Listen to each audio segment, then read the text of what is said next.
This is the College Football Connection Podcast with Alvin, Reid, Bradford, Bruns, and Marty Jenkins on 101 ESPN.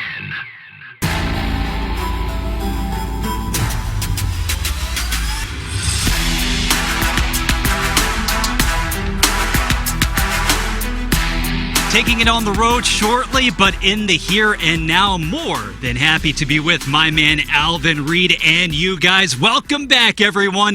It is the College Football Connection, week number 11 installment for you from our 101 ESPN YouTube channel and 101ESPN.com. Alvin, we are live. We are here in Creve Coeur on a Friday before week number 11.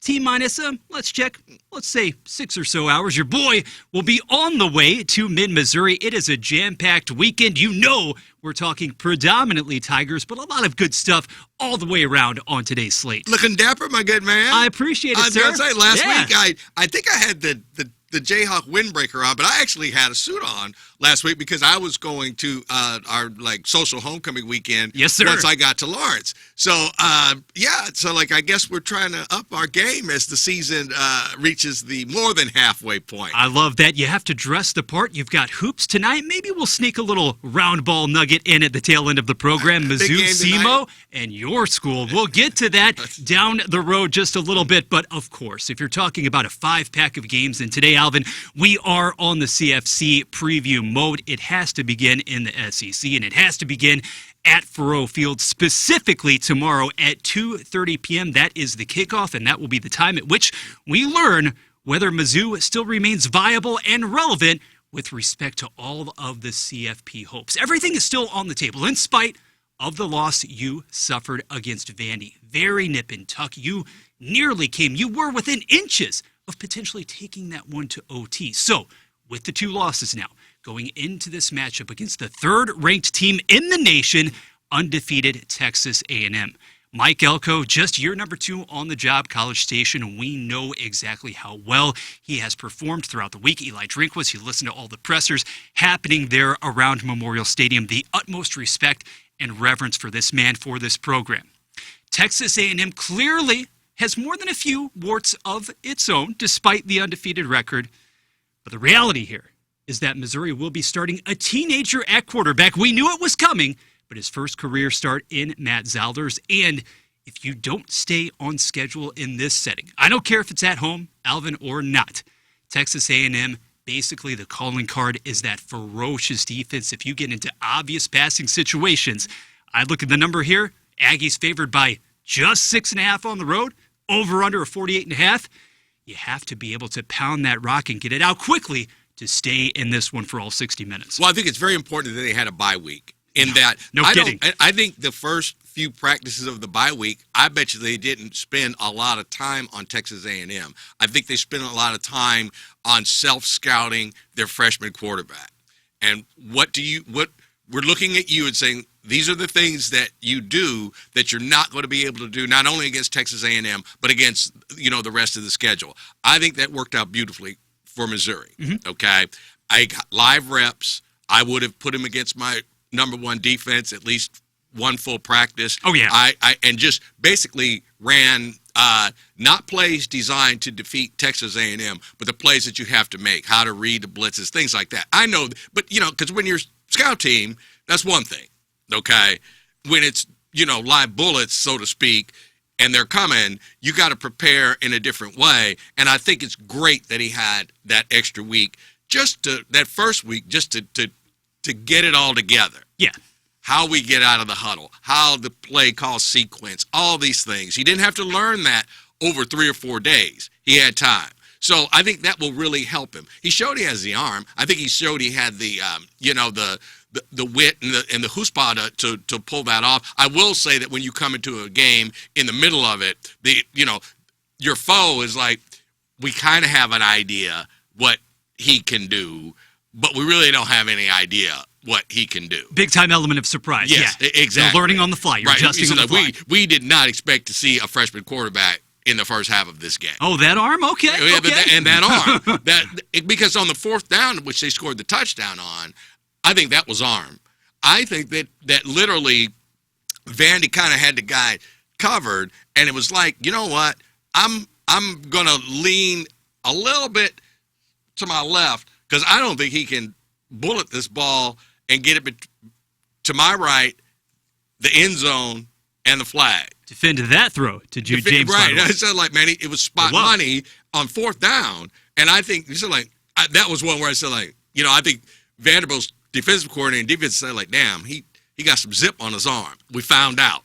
Let's not have that happen again. And that is what makes this particular environment, this set of circumstances for the true freshman so intriguing because, Alvin, throughout the course of the last couple of weeks, you are trying to figure out, okay, what makes him most comfortable at the helm of this offense? The arm talent, the arm action, that has never been in question since he set foot on campus during the spring, okay? A lot of people were wrapped up in what they saw in the last 25 minutes or so against the Commodores on the road. Where has this been? Where has this downfield vertical element been in the passing game? Well, Purbuella didn't give that to us. Right. But be careful for what you wish. Again, with Texas A&M too. Let's not forget, the Aggies also with even more time to prepare for this. The Aggies trying to shake off some of the things that they didn't do particularly well in the first half versus LSU.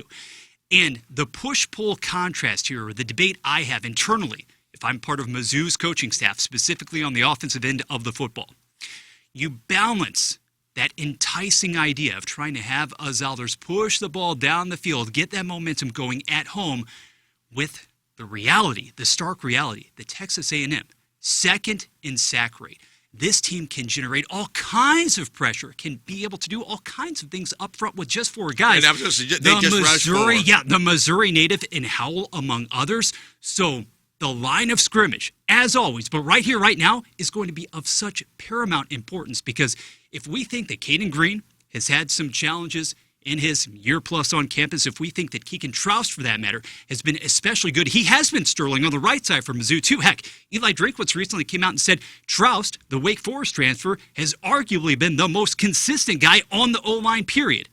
Can you keep Zollers upright and even remotely comfortable in order to locate his outlets? Because unfortunately for MU, I don't think this is a contest in which you're able to see the full arsenal, the full bit of arm talent on display because you're going to have to get the ball out quickly. You're going to have to try to check it down. And that also becomes infinitely more complicated when you don't know the status of your star tight end, Brett Norfleet. For all of the talk, obviously, rightfully so, about Purbuella exiting that contest versus Vandy. Okay, dislocated ankle. He's done for the season. Norfleet dislocated his shoulder. He is huge, especially as an intermediate outlet option having that career year. Injuries have always been a bugaboo for him, but that definitely compromises to some extent. If he can't go or if he is definitely lessened, it really compromises what you can do offensively. Well, if you look at the targets that he had, okay, the 6-7 targets a game he would have, okay, if you're just take that out of the mix and you figure like, well, whoever's replacing him probably – you don't target him that many times. Maybe you're forced to, but you drop off there. Purbuella's rushing, that 30, 35 yards he gave you every game is not going to be there. So now you take that away from the rushing total, and you think about where they were at earlier in the year rushing the football and where they have been the last, 2-3 games rushing the football. Yeah, Hardy was good versus Vandy, but the prior two games. Yeah, right. So you're going to have to – I think you're going to have to find 100 yards rushing someplace. Yeah. Because game script will be okay if you're not behind, but I think the way that you fall behind Texas A&M and their outstanding quarterback is if you can't rush the football. You cannot – 3 and outs will kill Missouri. That's the one thing. You cannot keep Missouri's defense out there to go up against their offense repeatedly if you're not moving the ball and taking some time off of the clock. I think that's one reason that the over-under is at 48.5 is because I think they know that Missouri's game plan has got to be, we got to have some ball control here. I know the young man can throw the football, but if we think we just going to hey, let's just air it out behind this kid's arm, I don't think that's the game plan that Eli Drinkwitz is going to present on Saturday afternoon. No, and at long last, we referenced the opposing quarterback on the other side, Marcel Reid, who has basically been an unstoppable machine throughout the SEC schedule. Now, did he throw a pair of picks against those Tigers from Baton Rouge a couple of weeks ago? Yes, he did. He also responded with more than 100 yards on the ground himself and a pair of scores, and that element now in place for A&M. Well, it has been ever since he really took over at the position, but rushing touchdowns in 4 consecutive tilts, and that has more than made up for, in a lot of ways, Alvin, the absence of the number one tailback. Le'Veon Moss was such a threat for this offense. He's down with the ankle element. You would like to be able to see, okay, Reuben Owens, can he continue to grow and help to supplement the actions and the exploits of Reid? Because otherwise, you're talking about a lot of hero ball, which it has been, and it has worked to great success throughout the majority of 2025. And it was LSU's Waterloo. You know, it was just, you saw what was coming, you know, if they lost that game. So they played a tough game, you know, against A&M. Now, we saw how it shook out. I'm not saying that Missouri doesn't bring the same intensity, but I am saying that Texas A&M can say, like, hey, look, that was a tough game. I don't care what anybody says about LSU or whatever. Absolutely. That was a hard game for us to win, and we won it. And so I think that they will come here not confident that, like, Missouri is not as good as LSU or we're all that because we're number 3 and would have a bye if the, you know, tournament started today. Yeah. None of that. I just think that they realize that, no, I don't care what the score was. We beat a pretty good football team, and we have beat pretty good football teams. I mean, you can say what you want to about narrowly missing against Mississippi State, but Mississippi State has almost beat like 4 or 5 teams. I said it last week, plucky and then some this season. Right. So in games left and right. Yeah, so that isn't one you just say like, well, you should have really just, you know, beat Mississippi State by 2 touchdowns. Nobody's beating Mississippi State by 2 touchdowns. No. And I don't worry about the edge talent, about the linebacking core so much for Mizzou in this spot. If you were able to accomplish precisely that against Pavia, and you far and away had the best collective defensive effort against him than any other school has so far this season, Reid, from an sheer athletic standpoint, I think is a cut above. As far as going through his progressions, as far as being able to engineer something in the fourth quarter, we shall see. But here's the primary thing, the primary worry, the concern, the conundrum for the Tigers entering this ballgame. And I will give all the respect in the world to the secondary over the course of the past couple of games. Has been strikingly better in that department. Toriano Pride Jr., for all of the criticism he took in the early portion of this season and last, dating back to really the point at which he arrived from Clemson, he's been good. He's been solid. You know what you're getting from Burks and Catalan with the help over the top and in ground support too. But Missouri has not, I would venture to say, outside of the Alabama game, okay? And even in that contest, Simpson had his way at times, but Ryan Williams didn't show up. I don't know if Missouri has faced a better tandem, I'm serious, duo of receivers than what it is going to get in this contest, Alvin. Because a couple of numbers here, Craver, Concepcion, they've kind of become household names there, at least in Aggie land. When you go into the portal, you were Mike Elko, boy, did you ever win in these instances. Because already these guys, their vertical threats, they've combined for not only 76 catches, more than 1,200 yards put together, and the 11 touchdowns. Do you know that last season, during the entirety of the campaign, Thomas Barber, they were fine threats, okay? Altogether, they had fewer than 1,000. They had 70-something catches. These guys have already eclipsed those totals. So if this game can be won on the outside, if you can exploit what is still a vulnerable secondary in the eyes of many nationwide, maybe Texas A&M takes a few more shots than we're accustomed to, and early. Well, you got to come up and tackle, because run after catch will kill you too. And they're pretty good. They're athletes. And I can see them like, hey, if you're going to give me a 10-yard cushion, I'm going to run a 5-yard route, and then I'm going to make you tackle me. And I think that's where Missouri has fallen off. Not against Vandy. They played a good game against Vandy. Oh, yeah. Okay. They held them down. Now, Vandy looked like they had no offense for 3 quarters against Texas. And just a quick story, I'm at our homecoming tailgating, and I was telling people about the show. And it was literally, I said, like, and let me tell you what has happened already. I said, like, I had Vandy covered against Texas. They gave up a touchdown on the first play of the game, like 75 yards. And the guy I was talking to said, like, Man, the score is like 24 to 9. Nah, it's like genius picking by Alvin Reid. So Vandy's fourth quarter pulled my stuff pulled the fat out the fire as far as Vandy covered, saved me. But yeah, so they found themselves. So it wasn't like their offense disappeared because I'm sure everybody on this side was thinking like, oh, I guess we showed everybody how to stop Vandy's offense. Because for 3 quarters, Vandy had no offense. But the fourth quarter, they had the best offense in the nation. So I think Missouri can corral. That's too strong a word. I think Missouri can play ball control, can keep the score low enough that I think Missouri is going to cover the 6.5. Okay. That also means Missouri might score late. They made it 10-10, and then Vandy scored the touchdown to make it 17-10 2 weeks ago. Maybe you're down, 10 points. Maybe you're something like that, and you score that touchdown, but the game runs out on you. So I think Missouri's going to cover the 6.5. I'm going to go, boy, and I'll tell you what. This is a tough one, all right? But I'm going to go with the under on that 48.5. I'm with you. All right. The weather's going to be fine tomorrow. I think the wind is supposed to kind of pick up, but I don't know what direction. Appeared a little more dicey yesterday, but you're not going to get precipitation by all accounts. Right, exactly. That's going to wait a day. All right, so I think we'll be all right. It might be windy. I'm going to lean with under the 48.5. I am. I think Texas A&M's game plan is to win the game. Mm-hmm. I don't think Texas A&M doesn't feel as though we got to light it up to make sure that we stay in that top 4 or that we're in the 12 or anything like that. All they need to do is just win games. So I think they'll basically, if it's not there, run, quarterback. We don't have to make a whole bunch of big plays. If it's there, let's go for it. I like the under. It's close, though, because that's kind of low. I thought we'd squeeze it to the 50s on that one. But 48.5, I'm still going to play the under. And I like Missouri to cover. Yeah, number jumped just a tad over the last 24 or so hours from 47.5 to 48.5. Offensive talent galore, but the uber ferocious pass rush is on display tomorrow. Alvin, I concur. I'm also going with the under here.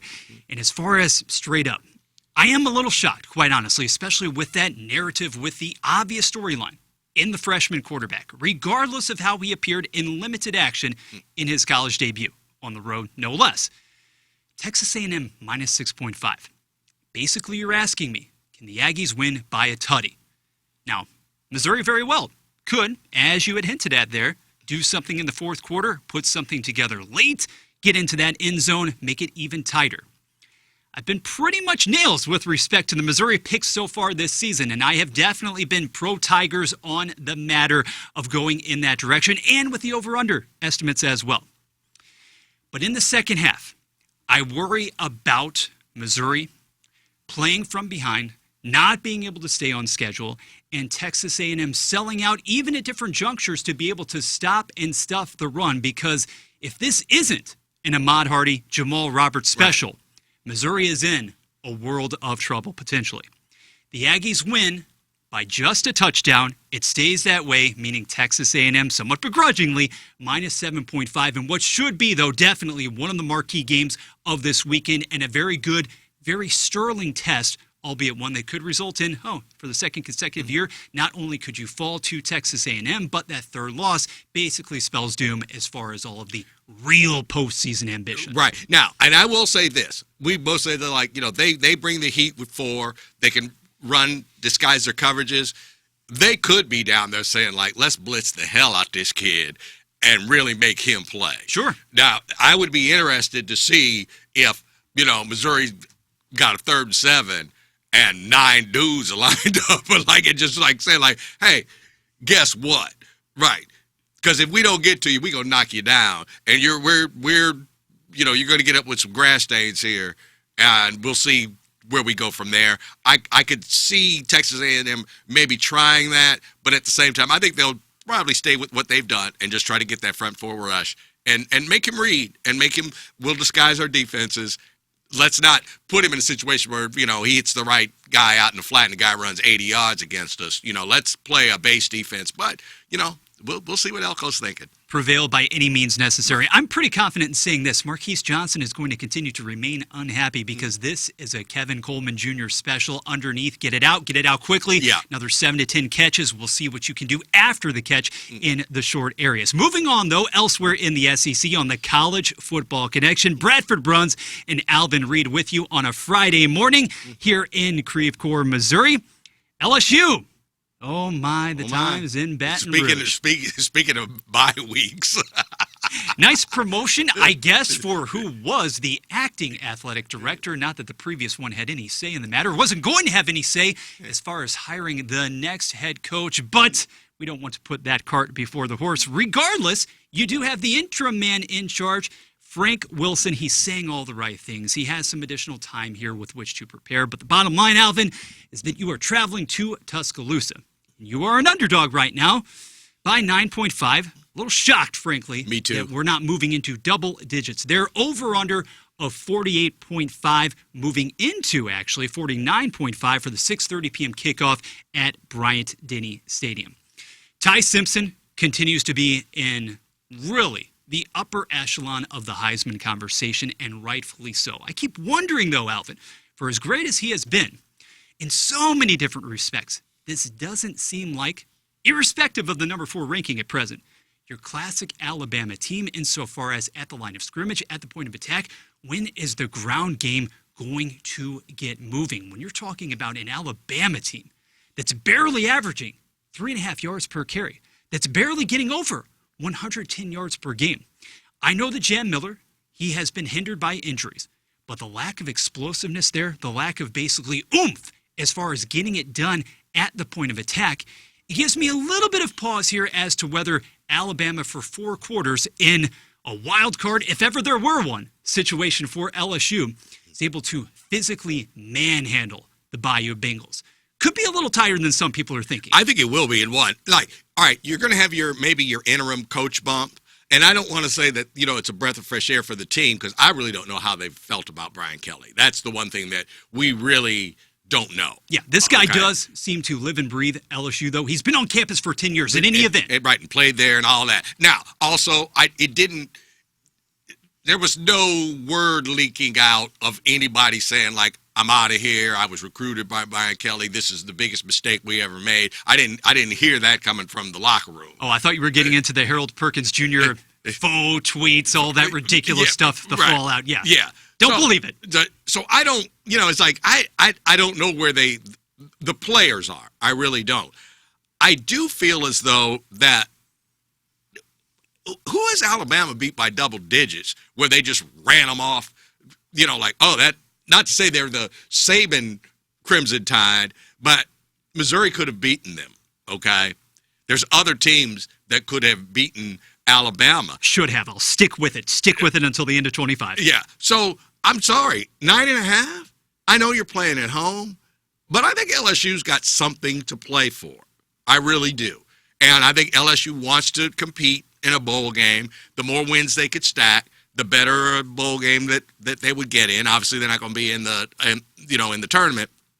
But I just think 9.5 is too many points. I really do. Now, I don't know how LSU does it other than corral that deep their offense, shut down Simpson enough that Alabama just doesn't score that many points, which is kind of what I'm seeing in my head. So once again, I'm going to go with the under on the 49.5 also, because I just don't think there's going to be a lot of points scored in this game. Really? See, okay. I'm on the opposite end of the spectrum there because I think, pardon the phrase or turn of phrase here, but this seems like a classic bleep it setting and scenario for Garrett Nussmeier. As in, my season, my stock with respect to the NFL circles, all the scouts, the pundits, the evaluators, the talent guys out there, it has plummeted. Okay, now some of that has been injury related, and then the inconsistency with the offense there with Kelly, everything has essentially fallen apart.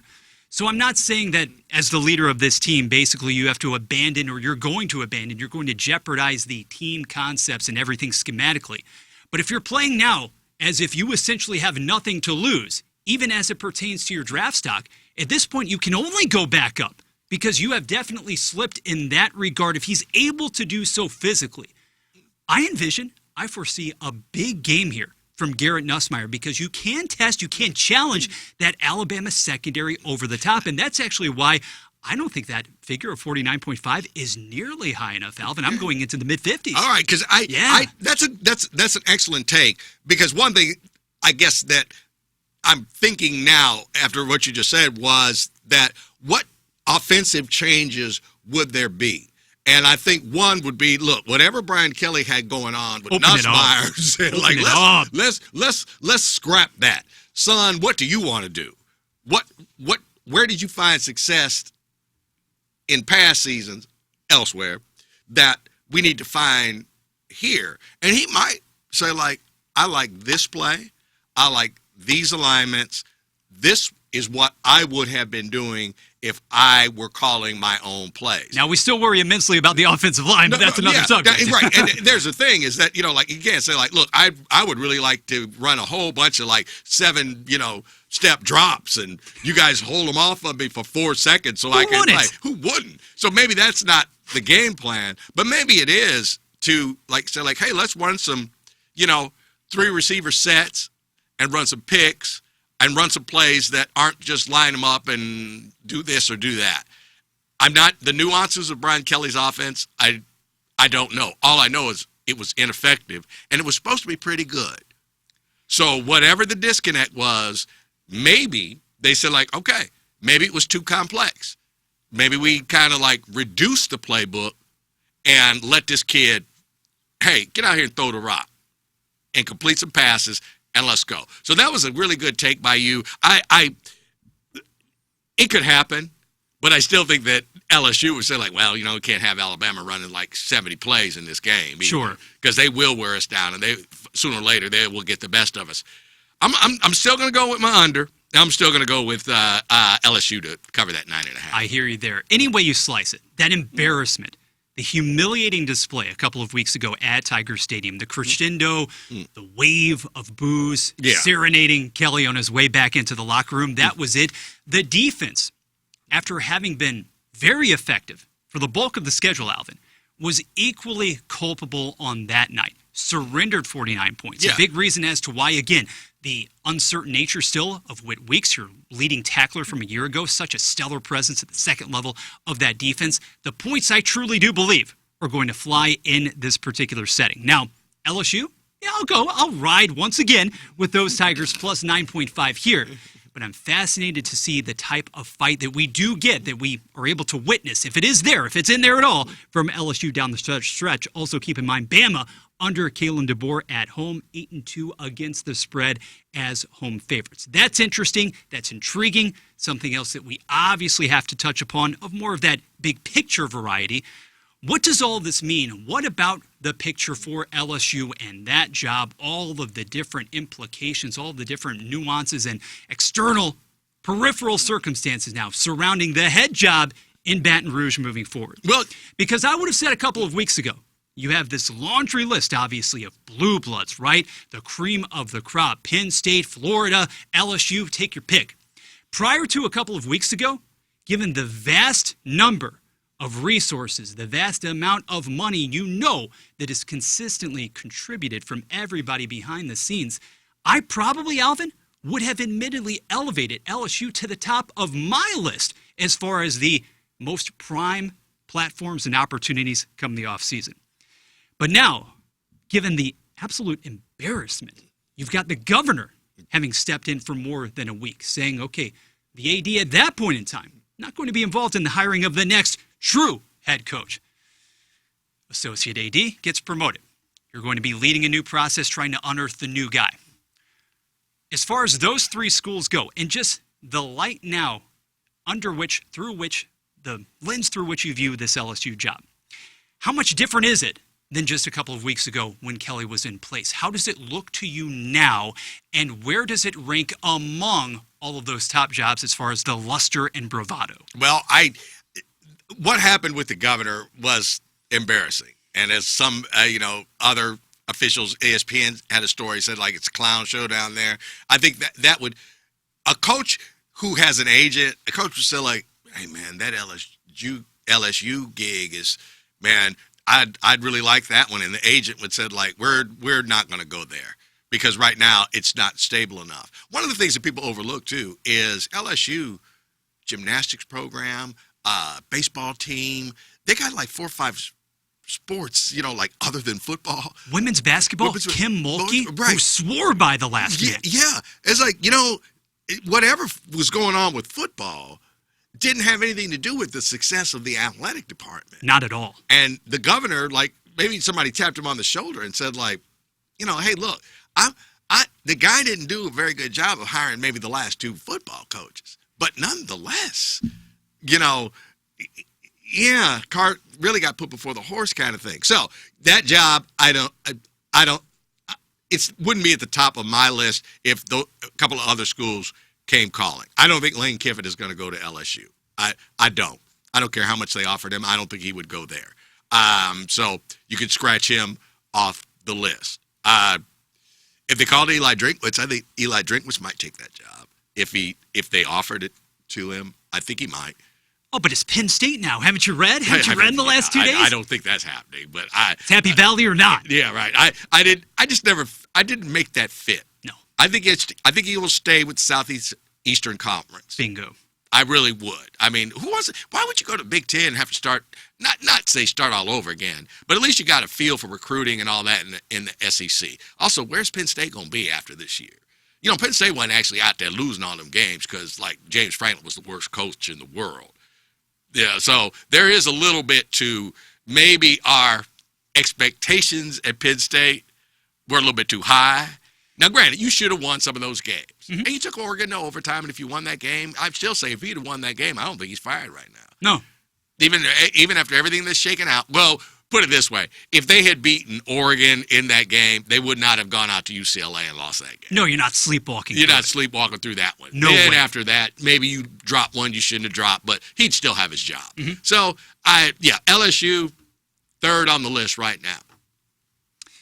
Unfortunately for Scott Woodward, not on the job any longer in Baton Rouge. Something tells me, though, given his track record, Alvin, and what we documented there, won't be looking on the market for too long. Fascinating, though, to think about how it's going to play out with respect to the bigger names, who's ultimately going to land there for LSU. But we're moving it from the SEC down south to Big 12 country, my friend, because we have the first Big 12 matchup between two top 10 teams since, all the way back in 2021 when you're referencing number 8 BYU traveling to Lubbock on Saturday morning. 11 a.m. kickoffs are early actually here, and the Red Raiders favored by 10.5. That's right, 10.5. Over under 52.5. Look, this is the first time that Texas Tech has been favored over a top 10 opponent since all the way back in 2008. Do you remember, Alvin, the story times of Graham Harrell, of Michael Crabtree? You couldn't cover the man. No, right. You couldn't do it. Didn't translate as well to the pros, but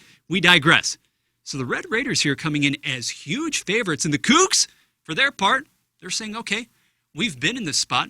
Very recently, in fact, last year we were undefeated. We were 9-0, actually, before we fell to your squad, as well as Arizona State, and then lost out on the tiebreaker that cost the Cougars a chance, of course, BYU, to actually make it into the playoff. What is dramatically different about this set of circumstances? Well, let's start with the fact that you're going to be getting your preeminent rushing threat back in the lineup. LJ Martin, he left that most recent victory over ISU with the shoulder injury. He is the do-everything threat on offense, and I think that is huge. It is instrumental, Alvin, because as good as the freshman, Bear Bachmeier, has been for BYU, to be able to get it done on the road, stay in that game against Texas Tech, and be able to keep pace, if you will, you have to have all of those threats at your disposal. And BYU, having had the bye week as well, getting healthier at the right time. And, going in and beating Iowa State the way they did kind of surprised me. Not that they won, but how they won. They've got some degree of toughness or something going on with BYU. Oh, yeah. Which just tells me, okay, Texas Tech, man, you flat out whooped some teams, all right?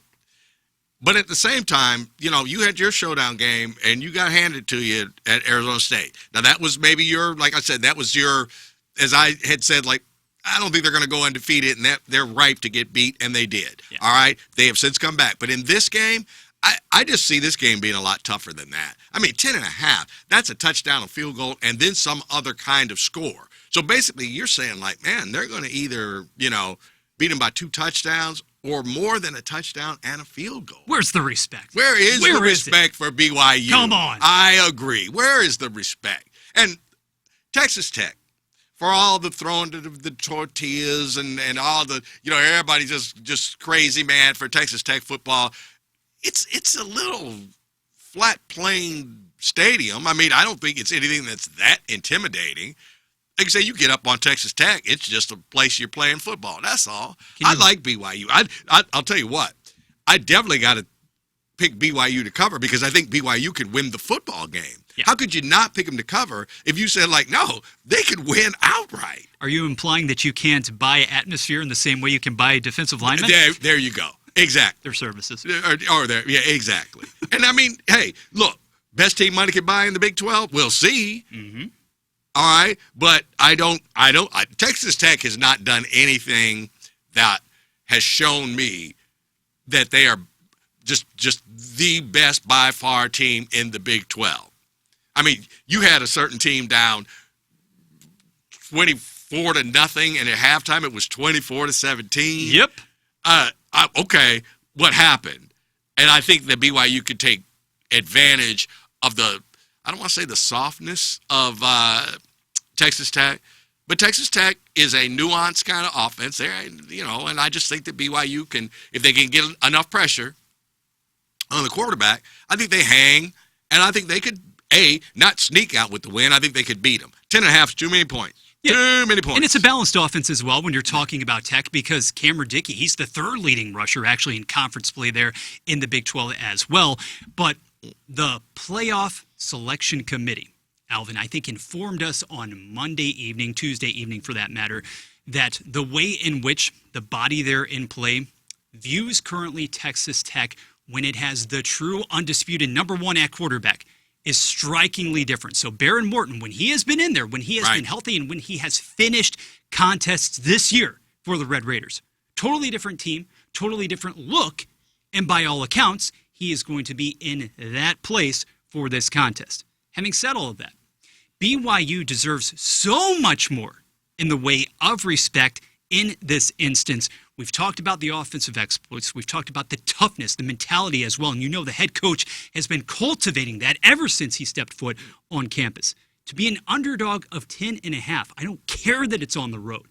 With still that prospect of being able to maintain the immaculate, unblemished record and with everything in front of the program, the CFP full steam ahead. That's not to say Texas Tech isn't a major player in that department, but you're telling me that they cannot keep this game, the Cougars I'm talking about, to single digits well into the fourth quarter? No. Yeah. BYU all the way plus 10.5 and the over-under of 52.5.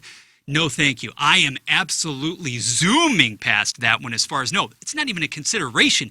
Into the 60s, it is a classic weekend offensive palooza. I agree. I got the over going on that one as well. That's another one. So, like, no. Now, I understand that there was Texas Tech, I've missed on the over because they played some games where I thought they would score more points than they would. Same. But I think this one, a little bit of back and forth. And this is just one where, like, maybe it's not at the first drive of the game, but keep in mind, if BYU were to find themselves up 7 points, that means that Texas Tech has to now beat them by 18 points the rest of wherever. So just think. Right.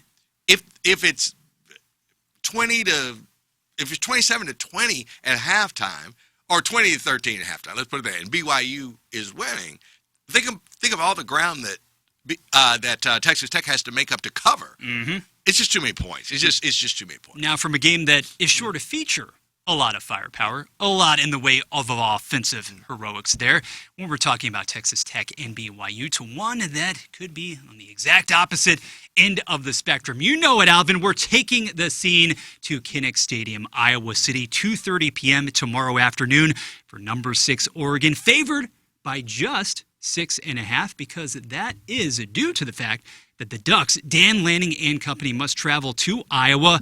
Intriguingly, in a game that is only expected to hover around 42.5, and I think that is right on the mark for a number of different reasons. What are your thoughts about Iowa? Upon the release, first set of CFP rankings. Being slotted in at number 20, but still not getting the love from the coaches or the AP. Not even ranked, on the outside looking in, albeit barely. But I look at this team, Alvin, in Iowa, yes, with 2 losses thus far. However, it's the second game of the year, if I'm not mistaken, when my Iowa State Cyclones were held in much greater esteem, right? Yeah, exactly. 3-point loss. Right. 3-point loss. Also. In Ames. Correct. Right. You're the only team, frankly, that hasn't been absolutely stampeded and bulldozed by the University of Indiana. You lost that game, that head-to-head matchup, by 5 points. I don't understand the lack of love, the lack of respect as far as the other polls go, but I can't believe I'm actually saying this. The CFP selection committee got it right by slotting in Iowa at number 20 at this stage, because I think Iowa will not only give Oregon a game in this spot, when you also factor in the conditions, extremely cold, windy, rainy, more than a 90% chance. It's going to barely crack into the 40s there. Oregon's high-powered offensive attack didn't exactly look that great a couple of weeks ago when you're talking about the Wisconsin game, for crying out loud. Dante Moore hasn't been the same guy since the first month of the season, even before he exited that contest with the nose injury. Oregon is in for a challenge here. I'm not tipping my hand. I'm not saying, oh, yeah, Iowa straight up. But Oregon is going to be dealing with it tomorrow, my friend. Right. Now, Iowa has also found some offense. Because if you take this team and the offense that Oregon would cover if they play, like no matter how great Iowa's defense was last year. Read my mind.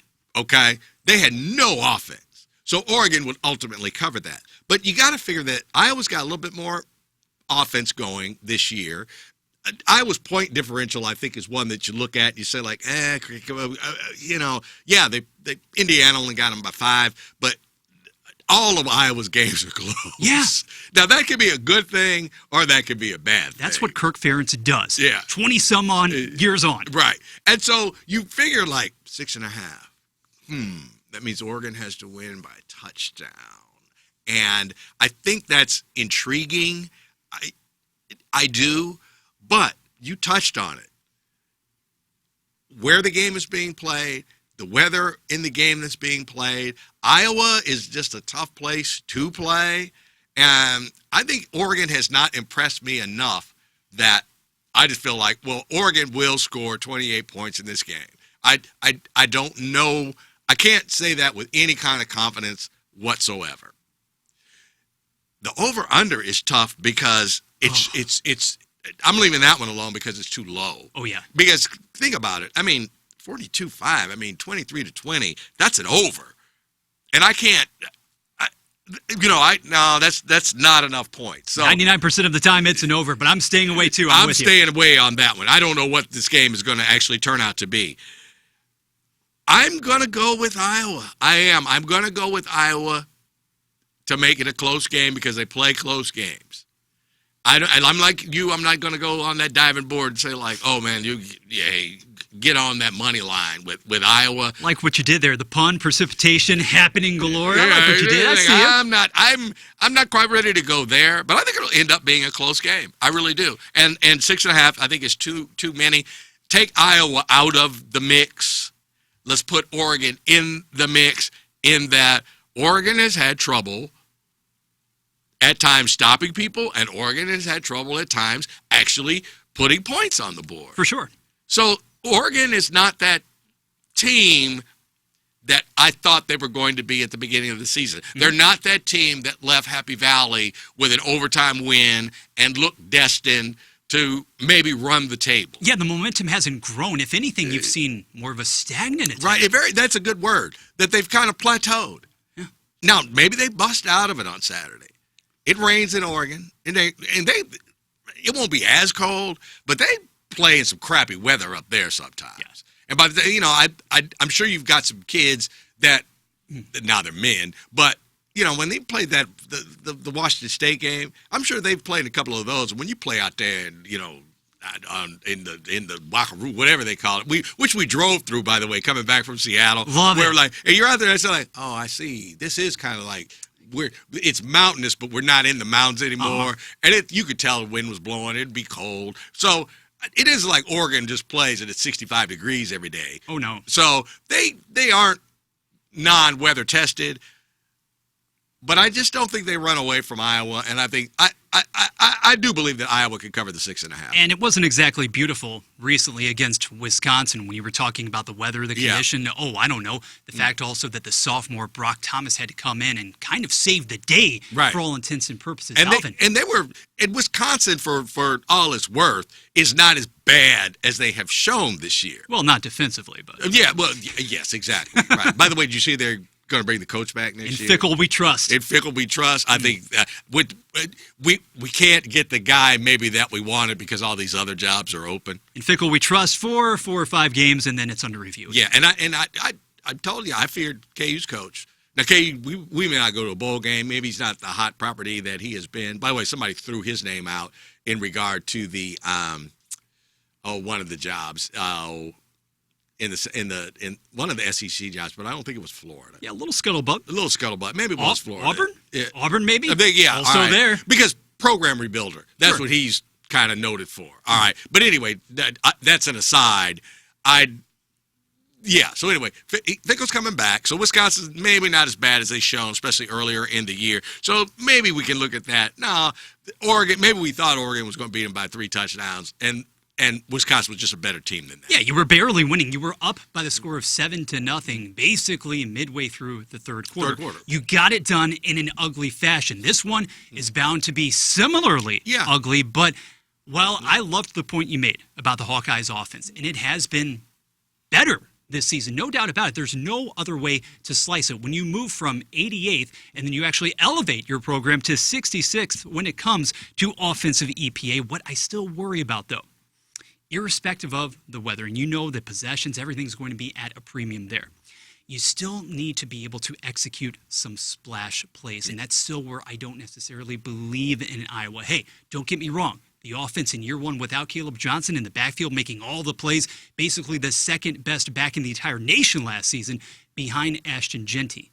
They are actually last when it comes to Power 4 outfits, Alvin, as far as yards per attempt. You have to find those plays somewhere in order to execute an upset of this magnitude. If you're telling me Oregon only has to win by a touchdown, I will somewhat begrudgingly take the Ducks, even though, that over-under, nope, get me out of there. Get me out. Now, from the Big Ten to, well, we're not really talking about a lot in the way of conference affiliation here, but you knew, Alvin, that we would have to touch upon Notre Dame for week number 11. It is a little more of a lean slate, to be honest, but Notre Dame, oh, what a shocker, at number 10 in the first set of the CFP rankings as well, and that is not to slight what Marcus Freeman's team has been able to do in recent weeks. You can quibble all you want. You can have your qualms about the quality of competition or lack thereof. They've been on a heater since the first 2 weeks, first 2 losses of the season, and here we'll play host to a 1-loss Navy squad favored by a staggering number, frankly, of 26.5 at present. Over under 55.5. This one will kick off at 6:30 p.m. in South Bend, unlike last year when Notre Dame laid waste to the Service Academy at MetLife Stadium. I do wonder, though, even though it's basically the birthright, it has been fulfilled as far as CFP rankings come out, Notre Dame is in an advantageous position, has the opportunity to move up even more. Marcus Freeman, back in 2017, he was the defensive coordinator. I'm going to test you here. Where at that time, my friend? Big 12 country right now. Okay. Right now. He was at, before he went to Notre Dame. It's a He was at Cincinnati. There you go. Yeah. I knew you'd come through, my man. Yeah. I knew it. And in 2017, he was there on the sideline. He was the architect of a Bearcats defense that was shredded by the triple option attack. So he knows what this school, what the attack is all about. And by the same token, what happened last year? Notre Dame basically found itself in a similar position. No margin for error. Knew exactly what the stakes were. Navy was trying to wiggle its way into playoff conversations, right? And Notre Dame lowered the hammer. Right. The boom. I fear that the same thing could come to fruition here, but I also wonder, Notre Dame, to me, this year, the defense, much more susceptible, much more vulnerable. We're not seeing the same degree, in my opinion, of strides. I wonder if in the first half at least, Blake Horvath, a heck of a player, absolutely knows the offense, runs it to a T. Is Notre Dame going to really win by 4 touchdowns? Now, Notre Dame 42, Navy 21. And that's only 21 points. That's what I like. And never challenged, but do you even keep your foot on the gas that long? Well, do you need the style points? Do you need the margin of victory? Or do you feel as if you're locked in to a CFP spot, period, unless you slip up? If you win all the rest of your games, you're in. Because it's different if you're Notre Dame, and we know it. That's the reality. And you don't have to play a conference championship game. And the reason they're in is because they're in. Was anybody shocked? No, not at all. Now, the Miami losing to SMU, that's the one where it said like, Miami, if you hadn't lost that game, now they have to find a place for you in the CFP that ain't Memphis. All right, who's there now? So who is it? Who would not be in if you had managed to just not lose to SMU? And it would probably be Notre Dame. 50 minutes in, I knew the Carson Beck slander. It was coming. I knew I couldn't escape. Wait. I'm just going to say that, wait a minute, that first one, it's like, they came out of there saying like, there's a reason Carson Beck is playing for Miami and not playing for Georgia. Now, and that's not to say that he's a bad player, a horrible player, but he had a clunker. And then I think they had the team. Then they had the Cristobal November clunker. Just in listening to some of the shows down there, they love the recruiting. They love the attitude. They just think he's just not a good X's and O coach during the game. You don't say. And, they're looking at him like, if we had somebody down here who really could, once we're in the game, say, okay, fellas, this is what we're going to do. Who wants the ACC? Who wants to grab the stranglehold, for crying out loud? But do you think Brian Kelly would take that job? Oh, in a heartbeat. Yeah. Brian Kelly would go to Miami and then fool around, win the national championship. Boy, Brian Kelly on South Beach. I'm here for it. And do you think he'd rub that in everybody's face? you think he's a jerk now? If he went down there and got to the U and, like, just raised hell down there, he would lord over college football. What would the accent sound like? Give us a taste. He probably wouldn't have to. Don't do that. Don't do that. Don't do that. Yeah, I'm not saying they're going to fire Cristobal and open an opportunity for Brian Kelly. But if Brian Kelly didn't coach next year and then Miami fell flat next year, I could see that happen. I love it. I really could. I could see that, where Miami would just say, like, why not? Let's bring everybody thinks we jerks anyway. Let's bring K Jerk down here and win some football games. Right. He win the ACC. Let's get back to that early 90s theme of absolute hate. You know what? Yeah, let's just embrace it. Let's embrace it. Everybody hates me. Everybody hates y'all. Let's just come on. I could see that happening. A lot of people love a villain, right, and that would be the foremost villain. That would be it. Oh right. My gosh. And he could every press conference would be like, I just hate all of you all. And I want to play LSU in the CFP. Yeah. So that would be his introductory speech. I hate everyone, and I want to play LSU in the CFP. And I don't care what you think. And I don't care. I don't care. Right. I don't care, right. Fortunately, however, things a lot more respectable as far at Notre Dame. Yes, Felix, between Notre Dame and the Service Academy. Yeah. Here's my official pick on the record. Look, I want to believe in Navy, which is, if you think about that conference as well, Alvin, talk about leagues being up for grabs right now. There is a ton for which to play, okay, down the stretch if you're thinking about Navy for that matter, too, and it is brutal. Post Notre Dame, oh, yeah. Leading up to the annual finale versus Army. And Army is the best team. Yeah. Army is for real. All you have to do before then, take on South Florida. Oh, how did that go last night? 55-plus points in that contest. And Memphis in back-to-back games. So you hope to be competitive in this spot.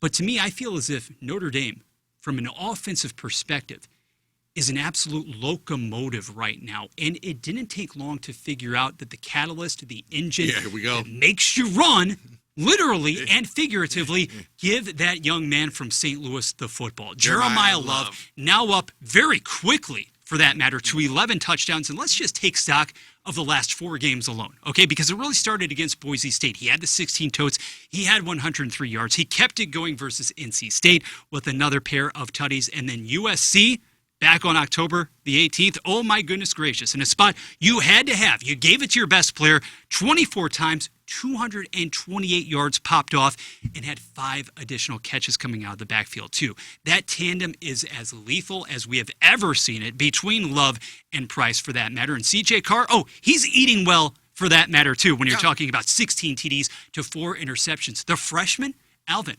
across the country, we're talking prior to the start of the season about all of these much ballyhooed freshman quarterbacks, right, and youngsters. And C.J. Carr, it's a cute story. He's Lloyd Carr's grandson. This is very nice. He wasn't even named. He wasn't even appointed as the starter until mere days before the season opener. And he's played as well as any freshman in the country. Honestly, with that rating of 170, I don't think Navy has the horses, and I do think that Notre Dame can win by close to 30 in this All right. instance. Okay. Really I think they get into the 40s on Navy, and so that I just think Navy can score some points on them. Once again, probably some late touchdowns because they're still grinding it out, and Notre Dame will be in that. Not that we don't want to stop you, but if you want to take 8 minutes of the fourth quarter, sure, to score your 21st point, and we're already in the 40s, that's fine with us. We're just not going to try to give up any big plays.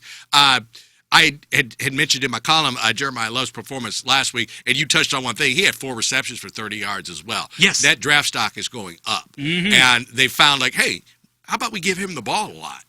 Seems to work. Yeah. He's a monster. He's a monster. So he's got that going. I also think, if he continues on, he won't win the Heisman Trophy, but I think he can earn a trip to New York for the ceremony, which I think would be cool. The rare non-quarterback receiving a lot of votes, a la Ashton Genty. There you go, exactly. So I think that would be cool, too. So Notre Dame has got that going for themselves, and I think they're going to utilize that weapon, and they want to showcase them.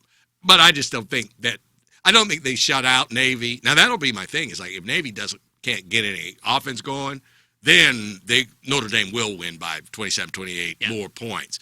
But I think Notre Dame will find the end zone enough that it'll be tough to cover 26.5. And to no one's surprise, I am smashing the over in that contest. I'm smashing the over on that one, too, because that'll be that'll bail me if Navy can't score, but Notre Dame puts up 48 points. Then we get to 55-5 easy. So I'm on that over on that one as well. From what could be quite the lopsided contest on the gridiron to one, Alvin, you knew that we had to get into this territory before we shut it down for week number 11 of the College Football Connection on 101 ESPN, the YouTube channel, and 101ESPN.com. But it is, I don't want to say round ball season, but college hoops beginning in anything but earnest because, buddy, in addition to Mizzou and SEMO tonight, I will be on the scene for that one at Mizzou Arena. Quite the set of festivities. Chapel Hill, you've got KU versus the Tar Heels. I think it's right now just a case of UNC being favored by 1.5. Yeah, 1.5. Should be a great one. Tell us what we should be looking for in the early portion of the schedule from KU. Well, you got to look at FFR, best player in the country, Peterson, is healthy enough to play. He's had this cramps issue, and at one point he was sick, and I need to see him play 35 minutes of basketball. Forget the score. I'm worried something's going on. You're not getting that here, though, are you? He's not conditioned. He's not ready for that. Against UNC? I just don't know. Because he played half of the game against Wisconsin Green Bay. And then in the game against Fort Hays, he played a little bit and came out of the game. He, in the exhibition game before Fort Hays, good contest. KU looked pretty good against, it wasn't Arkansas. But anyway, he hasn't played a full game yet. Yeah, you're still left wondering. So I'm left wondering. So if I had to pick a team right now, I would take Carolina to cover. Okay. Because the game's in Chapel Hill. Right. I think, Bill Self versus Hubert Davis. God bless Hubert Davis. But I think we got maybe a coaching advantage of a little bit. But once again, it was kind of like this last year for KU, but it really is like this year for KU. It's all new players. And until I see them play in a meaningful game on the road, I don't know if they're any good or not. Bill Self, in no jeopardy, obviously, whatsoever. Right. But on the other sideline, you mentioned Yeah. Hubert Davis. Now, UNC did have a rather miraculous turn of events. Last NCAA tournament, got in, made some noise, but Because he was on thin ice. that was a temporary measure in my estimation. Yes. What has to happen for that program not to get back to the hallowed heights of what was? He's not Roy Williams. Nobody walking through that door at Chapel Hill is going to be Roy Williams, anything approximating that anytime soon. What is a record? What's a measure of legitimate success for UNC in 25-26? Do you have to actually get through conceivably a round or two? Or else we're facing maybe a different person at the helm of that program? Yeah, I would say, first of all, you got to split with Duke in your regular season game. Thank you. Okay? You have to split with Duke. You have to be in not just the top half of the ACC, but the top third of the ACC. And then win probably a couple of tournament games, I would think. Because think of the people that you could hire for that job. There are a lot of young coaches that are doing a lot of great things in college basketball. Who is your John Shire, right? Yeah, and there's quiet as it's kept. Okay, there are people on that. I'm sure KU has got. If Bill Self was not the coach, who would be the coach? Mm-hmm. Okay, and Jacques Vaughn came back. He's an assistant, but I don't think he's long for college basketball. I think right. if I'm going to be a head coach someplace, I would like to be a head coach in the NBA. Pro game. So, I mean, that list is there, all right? So I think that North Carolina would probably be thinking, like, if we aren't completely and totally satisfied with where we're at the end of this basketball season, let's get somebody, a new face from a new place, younger, some new ideas, that isn't from the Carolina, stockyard. Yeah. It worked with Larry, it worked with Roy. I'm not saying it hasn't worked for Hubert Davis, but, man, halfway through last year, I thought he was done. I really did. I figured, like, that's it. They're going to move on from him. More than a few doubts. Yeah. But he got them into the tournament, and they did okay.